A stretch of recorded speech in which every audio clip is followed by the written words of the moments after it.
So welcome everyone to the Elite Athlete Recruiting Podcast. Today with us, we have Coach Jinny. She's going to share with us a little bit about her experience as a college athlete, as a coach, as just an everyday mom. So I appreciate you being on today. Thanks for joining us. Yeah, thank you. So cool. So let's start out with the question, since this show is about coaches. How long have you been coaching, and kind of what got you into coaching? So coaching probably 5 years, but travel ball coaching and like fast pitch too. Prior to that, I was doing like adults, which I don't think that's any easier. Right. But we live in a really small rural town, and where at one point we had a travel team based out of our town, but it was a group of girls that started at like the 6U level, and Right. they stick together all the way throughout their high school career. And after they graduated, that was it. The coaches basically the coach had a daughter on the team, so after his daughter was done and in college, he was done.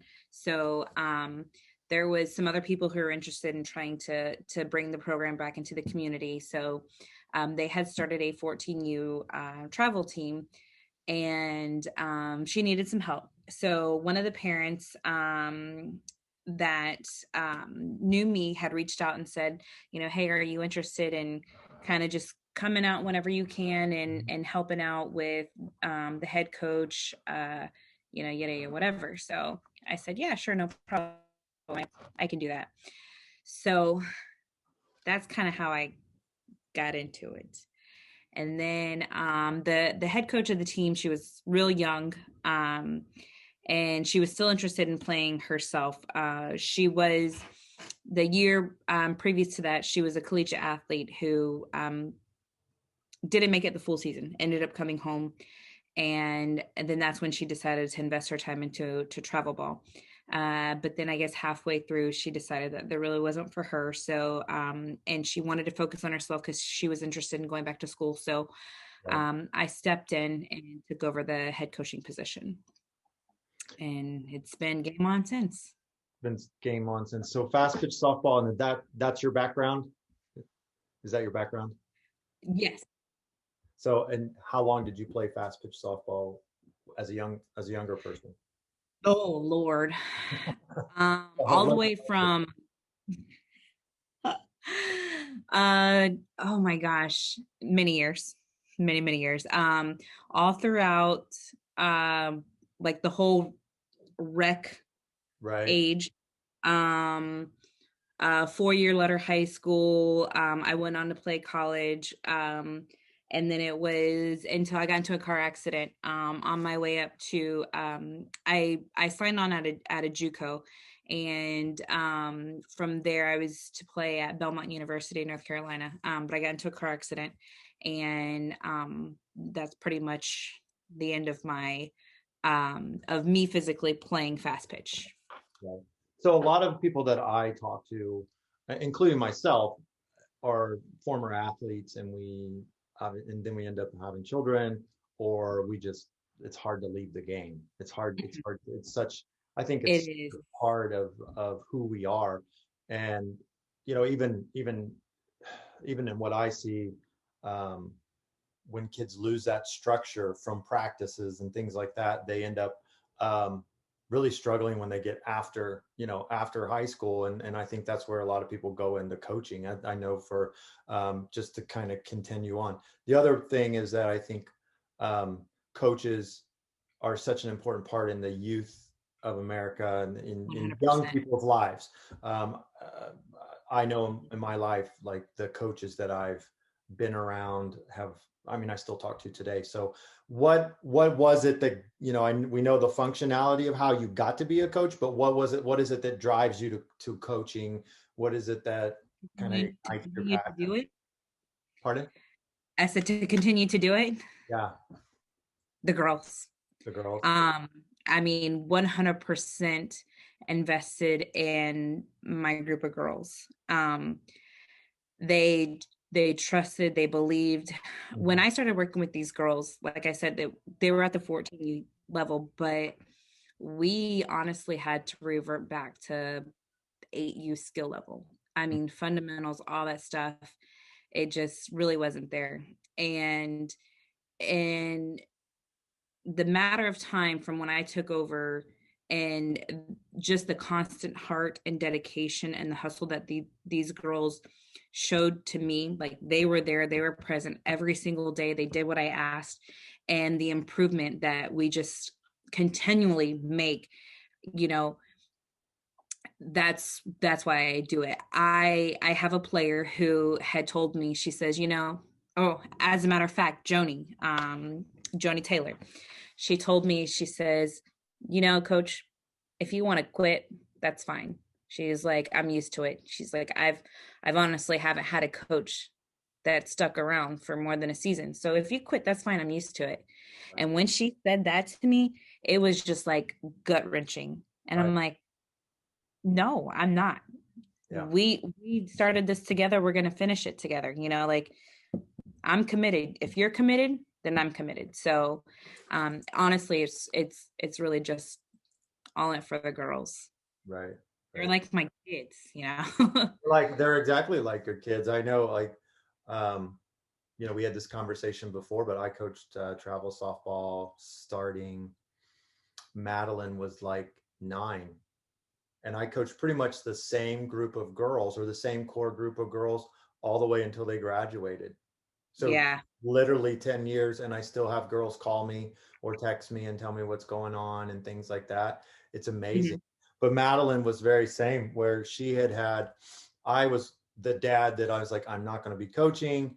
I'm going to be dad. Um, I'm going to do the dad thing, and sit and support and not force her into um, playing at the next level, or trying Yeah. to like make baseball or softball her life, because that's what it was for Right. me.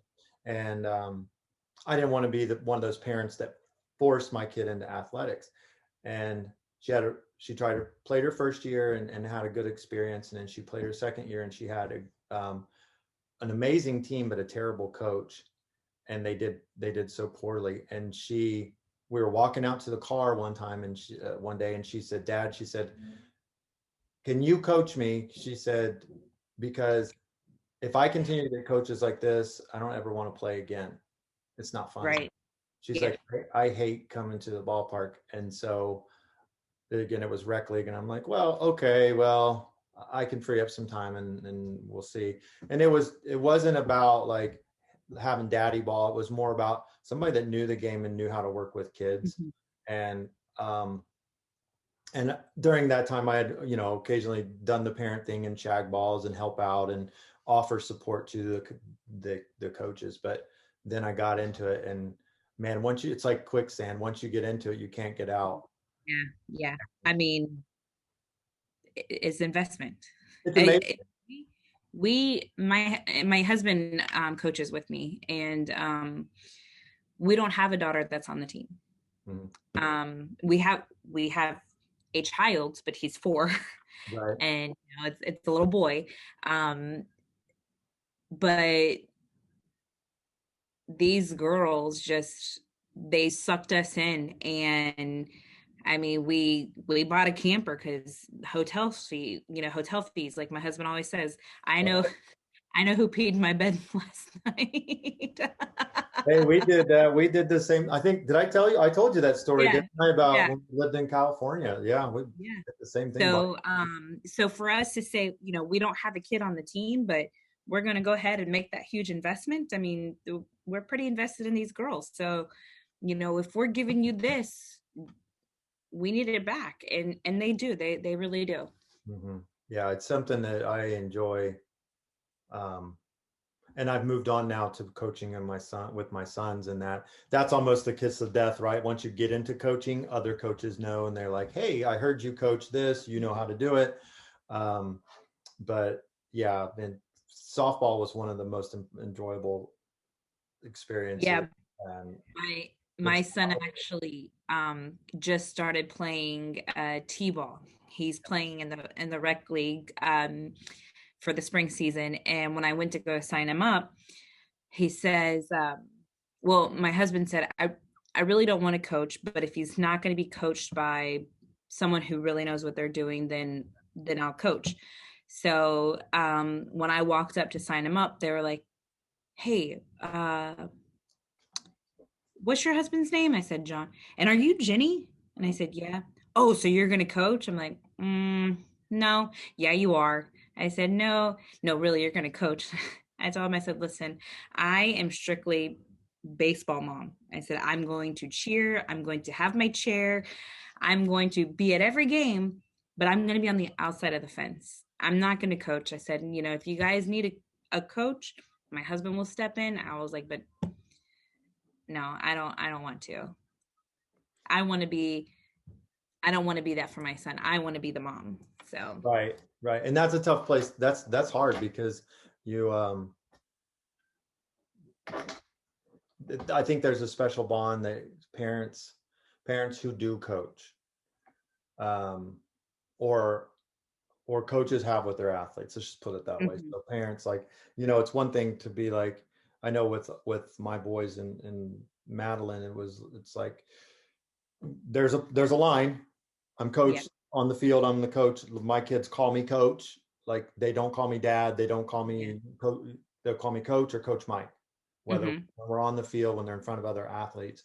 But when you get in the car, you become dad, and that's a fine line. And you got to be parent sometime, and Yeah. I think that's definitely a struggle. Talk about that for me. Like, how do you juggle being a parent and being a coach, like, just personally in your life? It's tough. But I think that we fortunately have a great foundation as far as the support from our parents, like our softball parents. Um, and so the deal was, because of the backstory with my family and my son, I am 100% committed to my child. Like, Right. um, so um, for me, that almost did not happen. So that the fact that we have a child, he was and still is our everything. Hmm. And every waking moment that we have, we are with him, celebrating him, encouraging him, so our world revolves around our son. So for someone to come in and ask us, like, hey, we need to take some of that time away because we want to do this here. So and for me, it's the love of the game. I love this game, so I knew that I could help. And so the deal was, he's at every practice, he's at every tournament, but they told me, if you're on the field and you're working with our girls, then we will take care of him off the field. So I don't have to work, like when we're at tournaments or practices, I get there, it is like I turn into coach and then they take care of my son. Oh, that's cool. So because I have that great support, it's not bad at all. Mhm. But thinking, if I didn't have that, being a parent and a coach is super difficult, especially when you have a child at that young of an age, because I can't just, hey, sit here and put this in front of your face and kind of just let me do my thing. Mhm. He requires a lot of attention, and a lot of eyes have to stay on him because he's here 1 second and there another. Um so definitely without that parental support, from my players or my players' parents, it the task wouldn't be as easy. Right.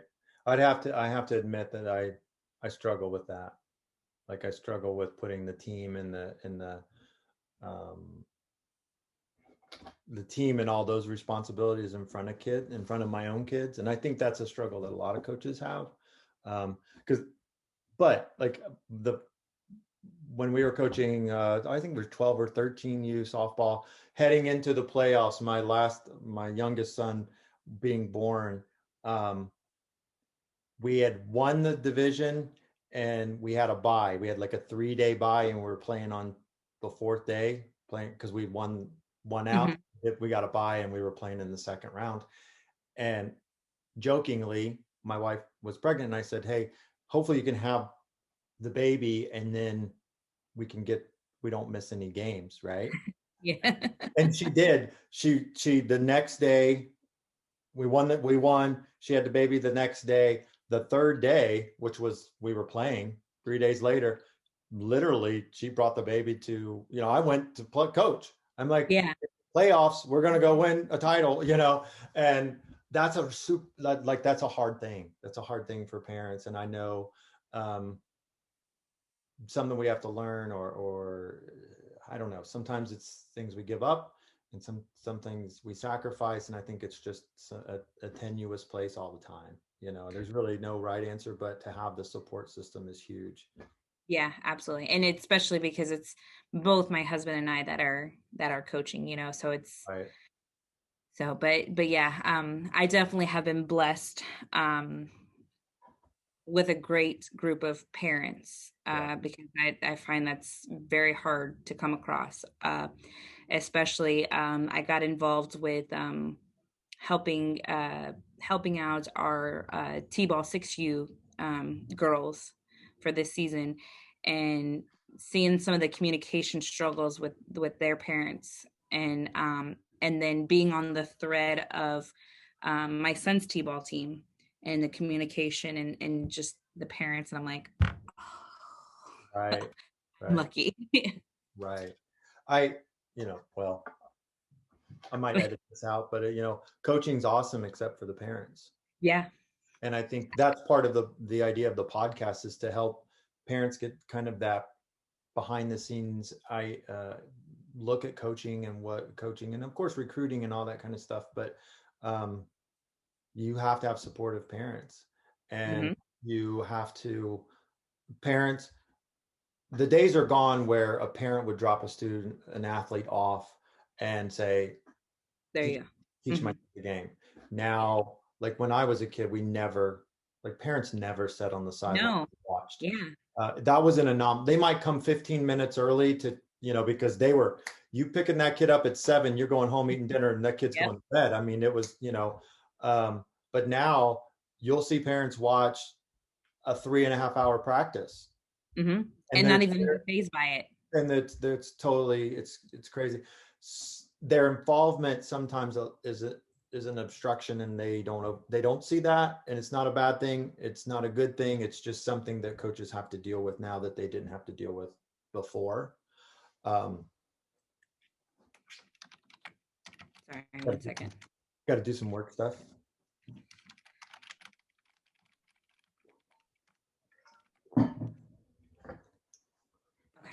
The power of editing, right? But I think that, like, if parents had an understanding of, hey, let you we're going to let you teach our kid the game and teach our kid life skills, and we trust you to do that, let us do that. Yeah. um, and again, it's And fine. that's huge. Yeah. That's huge.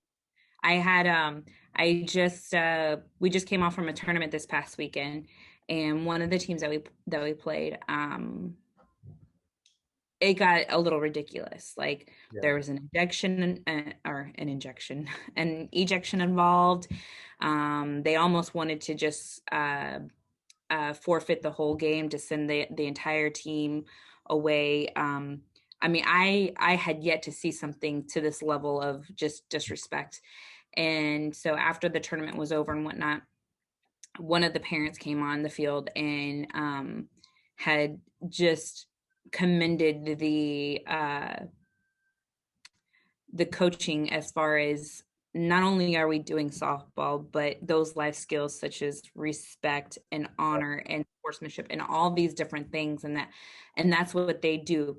They know you're doing softball, you're doing discipline, you're doing respect, you're teaching our children to be decent human beings. Right. And so, I mean, I couldn't ask for a better set of Right. people. And my parents, they come, they drop them off, they sit there and they watch the entire practice. And you know what? They tell me, hey, if they need to run more because they're not listening to you, you do whatever. like, okay, thanks. Right. And I think it's a different, if it's a different animal, it's supportive. What I always try, as a coach, I always try to tell parents is I want to do things in the best interest of your child. Hmm. I want to set your child up for success. And um, I have a philosophy. I'm not going to put a kid in a position where he or she can't be successful or risks injury or something like that. And you got to trust that we do that. I like to tell a story of when I think we were like 10U, and the 10U pitching it's fast pitch, but they're like 35 feet away, 33 feet. It's pretty close, 10 yards. And I had this little girl who had a really difficult time catching, just physically catching the ball, right? And her dad wanted her to be a catcher. Well, we're in fast pitch, right? It's not slow pitch where the ball bounces and the kid can go pick it up at the dugout. This is a legit like fast pitch. And so we had a pitcher that was throwing 55, 57 from 30 feet away. Yeah. Um, biggest kid on the team. Um, and oh, you gotta let my daughter catch, gotta let my daughter catch, and razzing. And I said, look, I don't think she has the mobility and the skills yet to do that. I don't want to put her in this position. We can train her, we can teach her, we got to work on some hand-eye coordination and we can do the practices and things like that. No, no, no. So what I did was I took him to the bullpen, put the kid in the uniform, took my best pitcher, and I said, all right, if she can catch the bullpen, then we'll let her catch in a game. And the first pitch hit the kid square in the face mask. The girl didn't even move her glove. Right. And the dad looked at me and said, well, she just didn't, he made an excuse for her. Yeah. She wasn't ready. Second pitch hit her square in the chest, right in the chest, right over the hand. And the little girl looked and she said, Dad, I don't want to catch anymore. And as a coach, I didn't ever want to put a kid in a position to be hurt. But and sometimes parents push way too far, and they need to learn to take off those parent goggles, and they have to be realistic about the abilities of their child. Just because they're not a catcher doesn't mean they can't be a great right fielder or a great baseman, or just because they're not as fast as a certain kid. There's in softball especially, there's positions for kid with different skill sets. You just got to figure out what it is, fine tune it, and you can do it. And that's our job as coaches. That's our job as coaches. Talk to me about this. If there is a struggle, or you said you're from a small community, what's it like coaching in a small community? I live in a community of 350,000 people. In Arizona, we have 150,000 softball players. So you don't have a problem putting together a travel team. But talk to me about what it's like for you in Florida. Well, I believe the population of where we're from, our little town, is like 35,000 people, the entire population. when we have a graduating class of 300, that's a very large class, Right. So it's a struggle. It's a struggle when you want to compete at a competitive level, and you can't produce that type of play skills for your entire field, for like the local high school, for whatever reason, there's a lot of animosity. I'm not sure why. It's not okay to support those players and encourage those players to say, hey, join this team. Let them help you become better. Instead, it's more, no, either if you want to do travel, then maybe we can put our own team together, but it's definitely not encouraged with our organization that's been established. Our organization that when we started out, we weren't that great, but as long as we stick together and we work hard, we put in that time, we just increasingly get better and better and better. We this past tournament. We ended up in the finals in the championship game, but we played a team out of Southern Maine. They're called the Southern Maine River Rats, and these girls, they brought the business. Yeah. And like I told my players and my parents. Oh no, we froze up.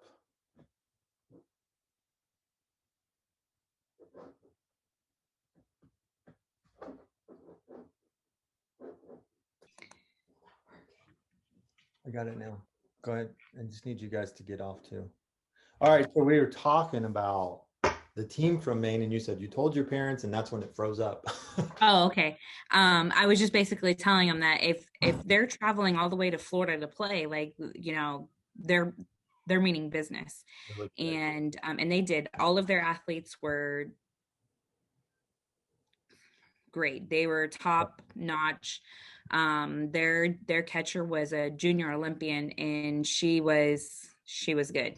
I mean, jam up. Like, their pitcher was a freshman, about the size of my pinky, like legit. She was really, really tiny, but probably some of the quickest pitching that we have ever faced. Right. So, for them to be able to have that ability to have that quality of players in every position is nice. Whereas here, not so much. We got maybe five solid players, but the other what, four positions that you have to fill, that's just players that really love the game and want to play, that just work hard. Right. So it's a bit of a struggle, but I think as we continue to develop and grow and become stronger, more people want to join, Right. and that's where we're kind of at right now. We have players from surrounding counties that are calling in interest and wanting to do tryouts to join the team, so that's nice. Yeah. It's an interesting phenomenon. And I mean, I grew up in a small town, so that was pretty much the same athletes, right? But like you said, when you get to bigger, you get a bigger pool of athletes. You typically have a higher talent um, scale on your team, but building a program is huge. Mhm. So we talk a little bit about COVID because that's the dirty C word. But um, how is that as a coach? What are your observations? How has that affected your athletes? Has it affected your athletes at all? What kind of things are you seeing how they're dealing with that? um right now, I'm not really. In the beginning, it did. We were at the top of our game, and our season got cut short, and then, like, no practicing, no nothing. You only had those handful of players that were actually at home, working on their skill by themselves. So then when finally we were able to come back together, it took us some time to get back to where we were. But now, I I'm watching games on TVs where the girls are having to wear masks while they're playing, or stuff like that. And we've been fortunate enough that the complexes that we've visited don't require the girls to do that, or not even requiring them to do it while they're in the dugout. So it's kind of almost, dare I say, normal, but it hasn't taken really too much of a toll on us, and affected anything that we were doing, or some complexes are, well, you can't do this, you can't do that, you can't Right. sit here, but other than, as far as the players alone, they're they get to go out there and play the game, and The way it should be. That's awesome. I like that. yeah. So we talk a lot about recruiting on this podcast. I know you and I are working together in the recruiting side of things, but as a coach, what are some of the challenges you see with softball players or softball coaches, just in terms of the recruiting process or recruiting exposure or whatever for your athletes or the athletes in your community? So I think it kind of goes back to that rural community, that we're not producing rising stars where people are, I'm coming here, I want to see what you have. So it is, it's difficult when you don't have a strong organization, like having a travel team where you're able to get these girls outside of the typical high school level or whatnot. And that's what I really try to stress to the parents, that, you know, if your girl, if your player is doing this, um, because an end result is trying to be successful to get them in college and have their college paid for, having them just play the high school sports sometimes isn't enough. So you have to, as a parent, do what you can to help support that. And whether if it's getting them on a travel team, getting them that exposure, you doing the homework, investing in an organization like Prep Star to help get their child out. I mean, you got to do that, because we don't live in a big city where, you know, we've got people that are coming here. And, you know, like my husband says, when you go to a high school game, you're going to see two teams. But when, as a recruiter, I, if I'm a recruiter, I'm not really gonna waste my time on two teams when I can go to a tournament and see 25. Right. So you know, um, that's, I think that's the struggle that we have. Right. Right. The recruiting game has changed, and it's changed from, I think I'm a little bit older than you, from where you and I went through the process Yeah. to, 10 years ago. And I even think now that COVID has even changed it even more, you know, Hmm. to your point. Like, I always tell families, look, no college recruiter is going to get in a car, get on a plane, get on a bus to go watch a kid play unless they already know who that kid is. So early exposure, getting your name out there, those things are important. And that competition, that player can be the best player on their high school team, but like you said, it could not a lot of coaches are going out to see high schools unless you're a power program or something like that. But that kid has to get more competition, has to get to the next level, or has to compete at a high level to demonstrate their skills. 100%. Yeah, so it's totally interesting. Let's see, if there were one question I didn't ask you that you wish I had asked you, what would that be?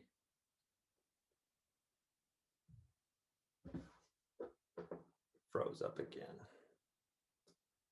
There we go. Take three. No, that's all right. It happens. Um, okay, so yeah, so what I was saying was, if there's one thing or one topic, one question I didn't ask that you wish I had asked, what would that be? um I think we're good. Honestly, my biggest kind of help, I guess, or topic that I would have wanted to talk about is the whole recruiting portion, as far as how travel or other organizations such as travel are so helpful in the recruiting process. Parents that really to go to college on a scholarship, Mhm. for them to understand not to be misled. And unfortunately, that's a little bit of a problem, that they're being misled by, you know, some of the high school coaches, that if they're being told if they don't play high school, then they don't get to go to college. Yeah, And unfortunately, that's not true. And the reality is that if they're not playing something else other than high school, they may not get to, because the game has changed so much. So really, that's the one thing that I would have wanted to talk about, but we did get to touch base with that. So let's talk a little bit about that, because I think there's two things that are really important about that. One, I think you're 100% right. And being in the recruiting space for as long as I've been, I have had a number of athletes not play high school sports or not play high school baseball or softball and still get recruited. Um, the second thing I see is that it's a different game for boys than it is for girls in terms of recruiting, Mm-hmm. especially in when you compare baseball and softball. A baseball player, a boy, because of football, can play high school sports, not play travel, and go to showcases and still get recruited Yeah. because showcases are designed to be more individualistic on the boys' side. I don't see that on the girls' side, um, where I see more of the girls are almost forced to play year round.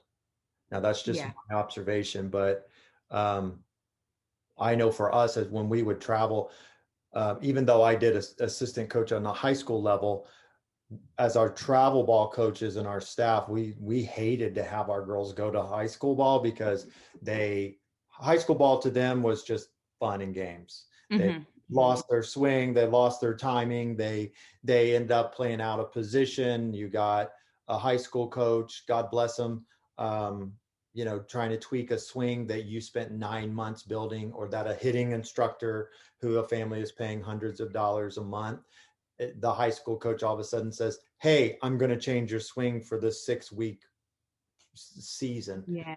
But 6 weeks. Yes. Yes. That's and it's going to take you 6 weeks to fix it. yes. So we would always start as soon as we could get our girls back. Um, we would start them right away. And here in Arizona, you can't do both. You can't do travel. You're not allowed. They're untouchable. If they're playing high school, they're just not allowed to be touched. So you saw two things. You saw high travel coaches like myself get involved in the high school program so you could monitor your girls or monitor as many of them as possible. And then you saw, the opposite, what we just described. But Yeah. I don't know if you've had that experience with the difference, boys and girls, and Well, the process, but maybe you someone share something about that. yeah, actually, I'm experiencing it right now because I have a few players who this year, well, actually, three of my players made it onto the varsity team, and it's their first year playing high school ball.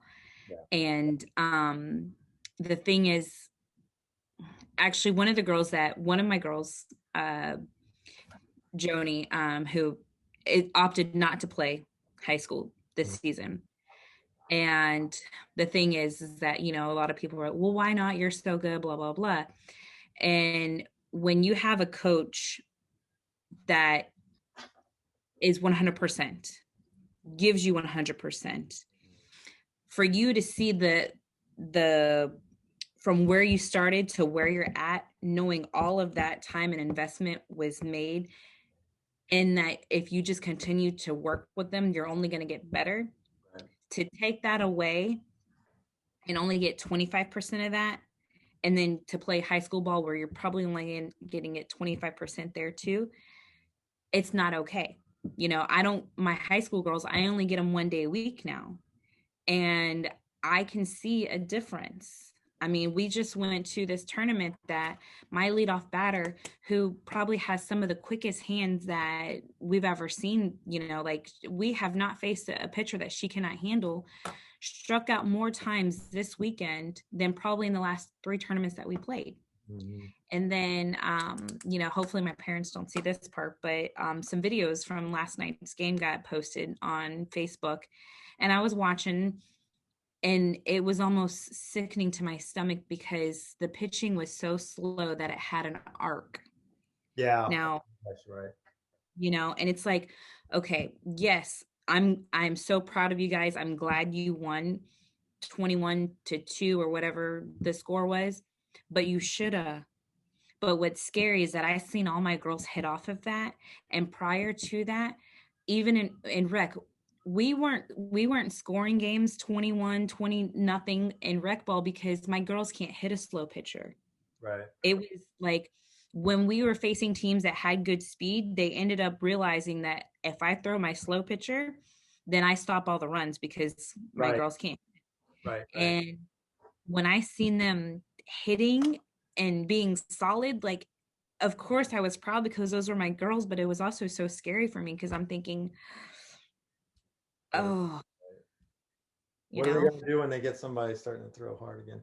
And yeah. I always saw, like, for us, we always had the injury, the injuries, and um, I see this in baseball a lot, and where a high school coach will overpitch a player. Like, Yes. they'll get a kid who's a good pitcher, and I see that in the girls, on the girls side too. Uh-huh. And yeah, it's awesome. You've got a guy that's throwing 85, 90. You got a girl that's throwing 60, 62, 65, and they should blow away everybody. The girl that plays soccer and also plays softball, because hey, why not have some fun, right? And Mhm. yeah, you should blow that kid away. But um, I see a lot of high school coaches overusing players, over pitching players, over catching catchers, getting them sore, getting them tired, getting them injured. And that goes back to my philosophy of not I never want to put a kid in a situation to be compromised. Always put them in a situation to be successful. And if you compromise that athlete um, by over pitching them, that's wrong. That's bad coaching. That's a bad thing. And Mhm. you do that, you're in that situation, the coach is sacrificing the kid for wins Mhm. and not for their future. And I wish more high school coaches would understand that. The travel ball has those regulations in place.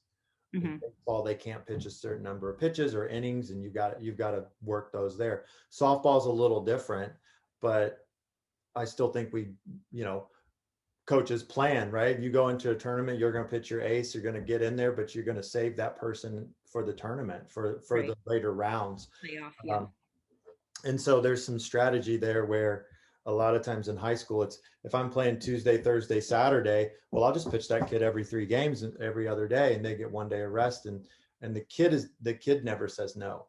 Yeah. The kid never, because the kid's a competitor. That's why they're playing travel. That's why they're the best. They are a competitor. I've got a couple of those. We had that happen all the time with my daughter. Would She would be, arm would be dragging, Mhm. and Have doubt, but she's not going to say.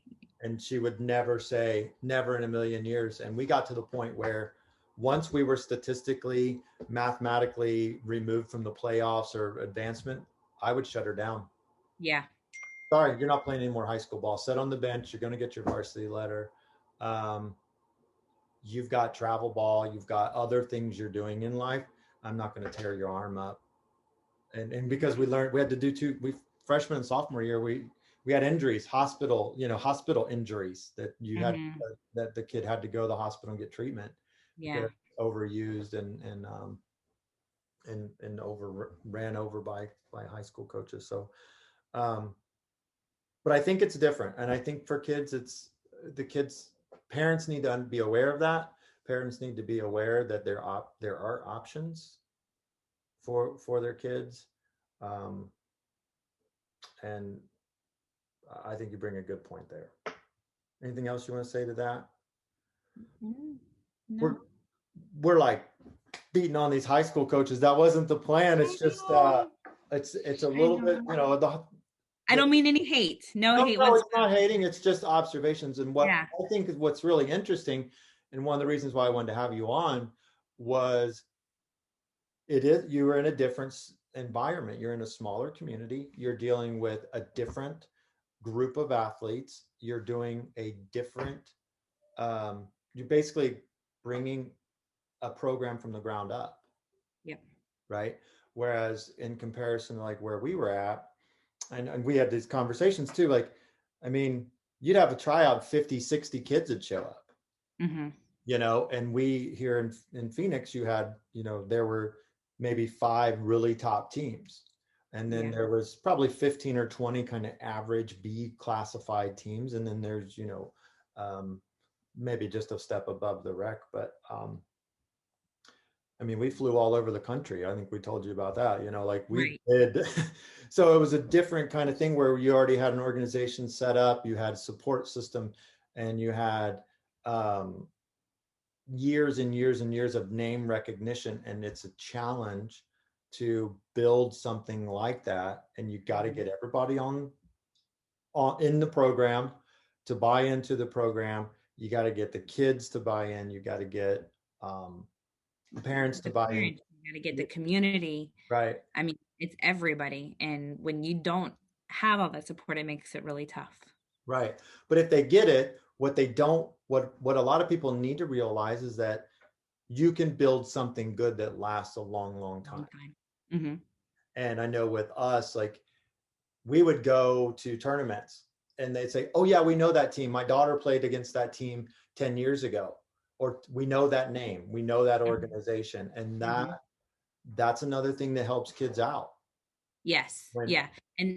And we see that, you know, with the tournament that we just went to, one of the umpires, my husband, well, my son had pitchers, t-ball pitchers that day. So he missed the first game or so because he had to travel to get to us. So I had one of my parents fill in for him, and the umpire comes up and says, "Hey, I remember you, coach. You guys were at this tournament." And he's like, "Yeah, I remember you, and I remember your girls." And he's like, "Ah, okay." But he has a beard, my husband has a beard, so but it was just nice for the umpire to remember. We obviously made some sort of impression or impact for him to remember us from a previous tournament, especially because he says he does travel, he does high school, he does soccer, he does football, he does all of this. And I was just like, holy moly,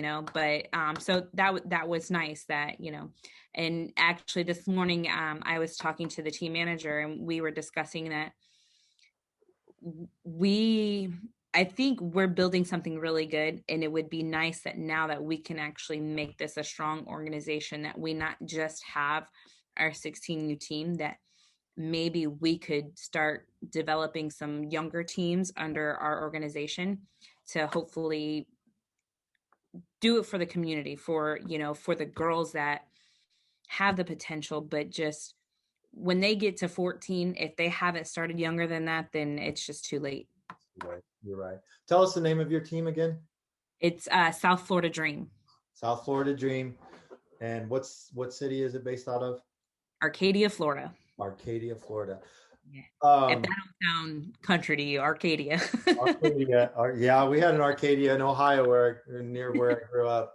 Um, but we've talked about this. So anything I can do to help your team, help your program, I'm on board. If you need coaching, if coaching webinars for your parents, helping them with recruiting tips, information, anything like that, I'm your guy. I'm glad to do anything like that. I gotta send you a cool Prep Star shirt. Yeah. I forgot. I'm a bad person, but anything I can do to help your program out, I'm just a phone call or a text away. I Absolutely. really appreciate you being on today. I look forward to working more and more with you over the next. Gosh, we got a long time. So with Yes. Joni, Yeah. uh, We do. but I appreciate you being on. Hopefully, we can share this with your parents and they like it, and Yes, I'm very excited. other kids.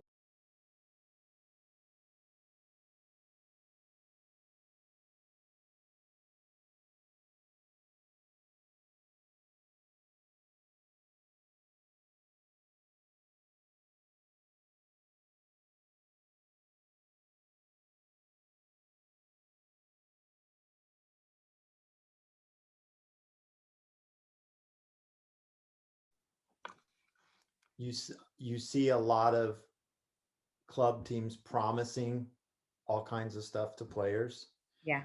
and they get connected with a lot of these free resources, and then they get taken advantage of, Yeah. or the kids nothing ever happens. Mm-hmm.